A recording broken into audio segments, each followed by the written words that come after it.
Sir మీడియాపై కత్తివేటు content cut ఇది పెద్ద దేశంలో మీడియా మీద అదృశ్య యుద్ధం జరుగుతుంది. పార్లమెంట్లో ఒక ఇది తీసుకొచ్చారు. ఇప్పటి వరకు ఏదన్నా తమకు నచ్చని మాట్లాడితే ప్రభుత్వాన్ని విమర్శిస్తే లేకపోతే ఇదేదో సరికాదని వాళ్ళు భావిస్తే వాళ్ళకు అనుకూలమైన హేట్ స్పీచ్లు ద్వేష ప్రసంగాలు అవి జరిగిపోతూనే ఉంటాయి. అలా భావిస్తే వాళ్ళు ఆ సంబంధితమైన సంస్థకు ఫోన్ చేస్తారు, సమాచారం ఇస్తారు. అది మెటా లేకపోతే ఎక్స్ లేకపోతే ఇంకొక గూగుల్ వాళ్ళకి చెప్పి మీరు కంటెంట్ తీసేయండి అని చెప్తే వాళ్ళు తమ స్టాండర్డ్స్ ప్రకారం అది వర్తిస్తుందో లేదో చూసి వాళ్ళు తీసేస్తారు, లేకపోతే లేదు. ఇప్పుడు ఏం చేశారు, ఇప్పుడు సంస్థకి ఇవ్వరంట, వాళ్ళే తీసేస్తారంట.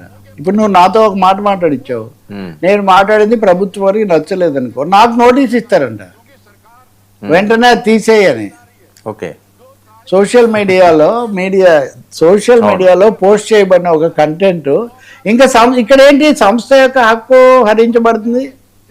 రెండోది నాకేమి స్వేచ్ఛ లేదా, దానికి ఏమో కొన్ని పద్ధతులు కొలబద్దలు ఏం లేవా? నోటీస్ ఇచ్చిన తర్వాత నేను దాన్ని తీసేయకపోతే ఏమవుతుంది? మొదటేమో సంస్థను అడుగుతామన్నారు, దాని మీదే అంతర్జాతీయంగా తీవ్రమైన రభస వచ్చింది. భారతదేశంలో అంతకంతకు కూడా మీడియా మీద దాడి పెరుగుతూ ఉంది.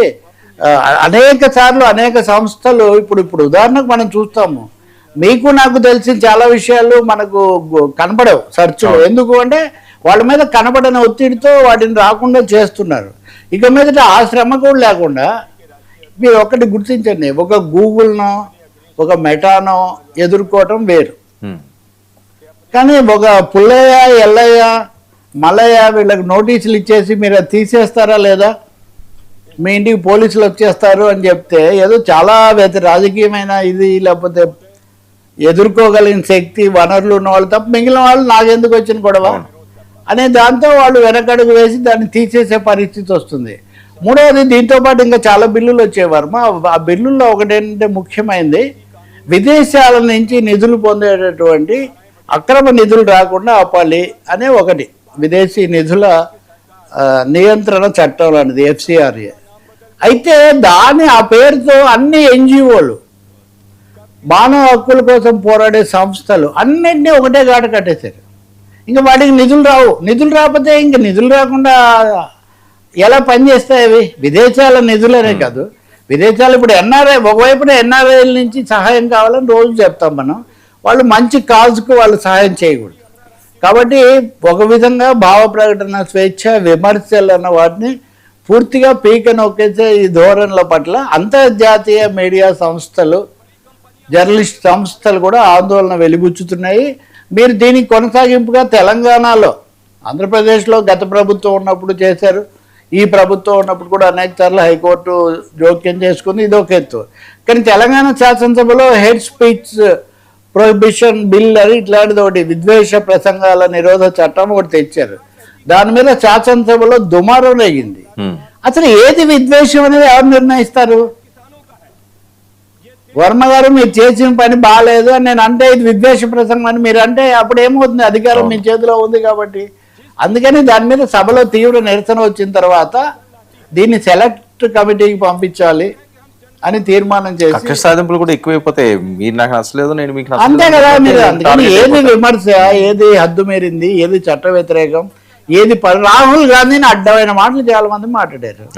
ఉదాహరణకు చాలాసార్లు ఏం రాలేదు. నీకు ఈరోజు కూడా సుప్రీంకోర్టు నిన్న ఒక ముఖ్యమైన విషయంలో పరువు నష్టం కేసుకు సంబంధించి కొన్ని వ్యాఖ్యలు చేసింది. సుప్రీంకోర్టులోనేమో ద్వంద్వ ధోరణులు, కొన్నిసార్లు ఆపుతున్నారు, కొన్నిసార్లు చేస్తున్నారు. కానీ ప్రభుత్వాలు మటుకు చాలా స్పష్టంగా ఈ భావ ప్రకటన స్వేచ్ఛ మీద, మీడియా కంటెంట్ మీద కత్తి వేటు వేయటం అన్నది జరిగిపోతుంది. ఇది కాపాడుకోవాల్సిన అవసరం ఉంది. ఇది సినిమాలకు కూడా ఎక్స్టెండ్ అవుతుంది. మీరు చూడండి, ధురంధర్ సినిమా చాలా అభిప్రాయాలు ఉన్నాయి, నిజానికి అది ఒక పెద్ద వేరే చర్చ. కానీ జననాయకన్ సినిమా ఇప్పటికి కూడా రాలేదు. అంటే విజయ్ కనుక బీజేపీతో కలిసి ఉంటే చిటికల మీద ఆ సినిమా వచ్చి ఇప్పటికి ఎన్ని కలెక్షన్స్ ఇవన్నీ మనం మాట్లాడి ఉండేవాళ్ళం.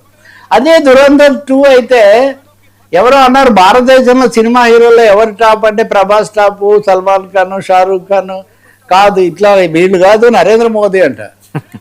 నరేంద్ర మోదీ ఆయనకు ఛాతీ ఒకటే తప్ప ఆయన కండలు గిండలు చూపించాడు. కానీ సిక్స్ ప్యాక్ హీరోలు వీళ్ళందరికంటే Modi is biggest hero. Dhurandhar 2లో హీరో ఎవరు? మోదీ ఆబ్వియస్గా అని. అంటే అలాంటి వాటిని అనుమతిస్తున్నటువంటి ప్రభుత్వం, సెన్సార్ శాఖ జననాయకం లాంటి సినిమాని ఎందుకు అసలు రానివ్వట్లేదు? ఇంకా చాలా ఉన్నాయి అట్లా పైప్ లైన్లో ఆపివేయబడినటువంటి అంశాలు. కాబట్టి సినిమా రంగంలో కానీ ఈ డాక్యుమెంటరీలకు సంబంధించి కానీ కొన్ని డాక్యుమెంటరీలు అసలు విడుదల కానివ్వట్లేదు. వాటికి అంతర్జాతీయ బహుమతులు వస్తున్నాయి.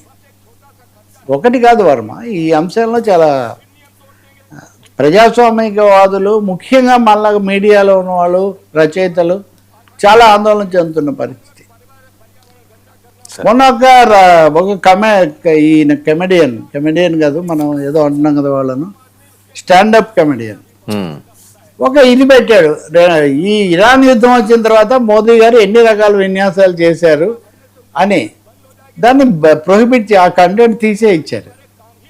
అదే ట్రంప్ మీద పెట్టగలుగుతున్నాం మనం. అవును, ట్రంప్ మీద పెట్టగలం కానీ దేశంలో నాయకుల మీద పెట్టలేని పరిస్థితి. సో ఇదే మీడియా యాంగిల్.